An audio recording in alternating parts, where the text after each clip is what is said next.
Hey there guys, and welcome back to Dino Reacts. We finally made it to the final movie in Friday the 13th. This one, guys, it is a remake of the original movie. It came out in 2009 and I gotta say I did enjoy watching it. But without further ado guys, I'm going to let you know my positives and my negatives, so let's get to it. The Friday the 13th remake came out in 2009 and it starred Jared Padalecki and Derek Mears taking on the role of Jason Voorhees. So for me guys, I gotta say I did enjoy this movie. It hit all the right notes. It was kind of everything I really wanted from a Friday the 13th movie. Especially after the last few Fridays minus Freddy vs. Jason, it was actually nice to have Friday the 13th back at Camp Crystal Lake again. That's kind of my first positive I will throw in here, that it was just nice to be in familiar settings again. It felt like a good old-fashioned Friday the 13th movie, and they kind of combined 4 movies into one. So I did like that even though this was a remake, it was kind of a remake of the first 4 movies. So when you look at Friday the 13th, a lot of the time the movies, they're very similar. You know, the same kind of thing happens with each movie. There's not a lot of plot development, especially with Jason Voorhees. And when there is plot development, it goes way overboard, such as Part 9 or even Jason X. I thought the opening to this movie was a great way just to throw in, a backstory to Jason Voorhees. Especially considering the first movie, which is kind of what they should be remaking, doesn't have Jason. So we do get the first scene. It's maybe 5 minutes long, and it shows our Alice character in this new timeline behead Pamela Voorhees. It's a great just little setup to the movie. We see a young Jason there discovering his mother's being beheaded, and it just sets up the rest of the movie that Jason is going to be the killer. He's the one coming after the new set of counselors, and we're done with part 1. After that, we are introduced to a brand new set of teenagers. It's very similar to Friday the 13th Part 2, where they're kind of sitting around a campfire in a sense and telling ghost story about Jason Voorhees. One of the teenagers, he is there telling the rest of the gang pretty much what happened to Pamela Voorhees, years and years before. It was very familiar to Friday the 13th Part 2, and I will say as well, I much prefer this gang of teenagers to the ones we got later in the movie. Most of these teenagers, they were very likable, they were very interesting, and it's a pity they weren't there for the rest of the movie. But again, that is kind of more my second positive with this, that this whole cast of teenagers we're introduced to are just a red herring. We do get familiar with these characters, and before we know it, they're all killed off within 10 minutes. And I do like that whole scenario. A lot of the classic Friday the 13th tropes are in there. We have a couple, in a tent having sex, we have our stoner character, and we kind of have our good girl and boyfriend who go off and investigate the camp. But as I said, one by one they do get killed. We do find that this version of Jason Voorhees has traps pretty much set up everywhere. He has bear traps.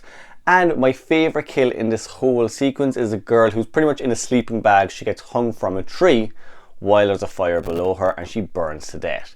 That right off the bat is such a creative kill, and it sets up the rest of the movie for what you're going to get. From there we do meet our second set of teenagers, which I'll be honest, at first it was a bit confusing why we were getting a second set of them, but given that this is a Friday the 13th remake of the first 4 movies, really I see what they were doing. This set of teenagers, they set themselves up in a friend's house around Camp Crystal Lake. It's very familiar to Friday the 13th Part 3. We also are introduced to the character of Clay. So he's been looking for his sister who's gone missing. She was one of the guys from the start of the movie, the teenagers that got killed off. One of them we didn't see. Whitney, kind of what happened to her, and her brother Clay, played by Jared Padalecki, is looking for her. So straight away we have all Friday the 13th movies melded into one. While Clay is off kind of looking for help, looking for information where his sister could be, Jason is killing anyone he talks to. So he's kind of killing the local townspeople. Now he does have the bag on his head from Part 2 in this. I thought that was neat just to see an updated version of it. But sooner rather than later he does get the famous hockey mask. and it looks great on him. The Jason in this movie, I will say I liked him in it. Was he one of my favourites? Not particularly. He had the hair on his head again, which I've never liked. He does also run in this movie quite a bit, and at first I didn't mind it, but as the movie went on, there were little bits and pieces I just didn't like about that. And I will say it was fun to see kind of classic locations come back for the movie. Although they were meant to be different places, they kind of had that familiar setting of the previous movie. So we kind of got the barn from part 3 in there, we got the house in there, you know, even the townspeople of Crystal Lake were fun to see. They were very familiar and they were very similar to kind of Crazy Ralph and characters like that. Also, to see Camp Crystal Lake being a lot of the movie again was quite fun. Unfortunately, you know, we didn't get counsellors or kids coming to the camp, but it was just fun to see those settings again after quite a few years without them. It was also fun to kind of see the tunnels in this movie that Jason did use, because a lot of the times you do wonder, you know, where Jason is living, how he exactly is surviving out in the woods. This movie, it does explain that without giving a huge backstory. You know, you see he has traps set up, which, you know, to be honest, if somebody is out in the woods, they're probably going to be setting up traps. You also see his whole tunnel system. You know, he kind of has little notifications that if someone enters the camp, he'll know about it. I thought that was quite fun, and it was also quite scary when people were down in those tunnels trying to get away from Jason. The kills in this one also do not let us down. As I said, guys, look, the standout kill for me is definitely that sleeping bag kill when she's over the fire. But we get a guy, you know, he gets an arrow through the head. We get multiple great kills in this one and quite a lot of tension. At parts, even when you think Jason's going to kill somebody, you know, he lets them on the ground, setting up a trap for the others. And my final positive, guys, with this movie is that whole final fight sequence towards the end. So kind of once we're down in the tunnels, the action does not let up. 3 of our characters are trying to get away from Jason Voorhees. One of the characters in particular, Jenna, gets a surprise death, which I remember when I first watched it, I did not expect it at all. I thought she would be fine. So that was a cool kill, you know, it was a very surprising kill. But even the final battle back in the barn, similar to part 3, never lets you down. You know, the way Jason dies in this one, he gets impaled onto this kind of shredder. Everything about that last sequence works, and it's very Friday the 13th. It's exactly what you want out of this movie. But guys, as much as I did enjoy this movie, it does have some negatives. So first and foremost, Jason running, I wasn't a huge fan of that. When I first watched it, I didn't mind it. But as the movie goes on, he does seem a bit more like Leatherface or another serial killer, especially the way the movie is shot as well. It's shot very similar to Texas Chainsaw Massacre.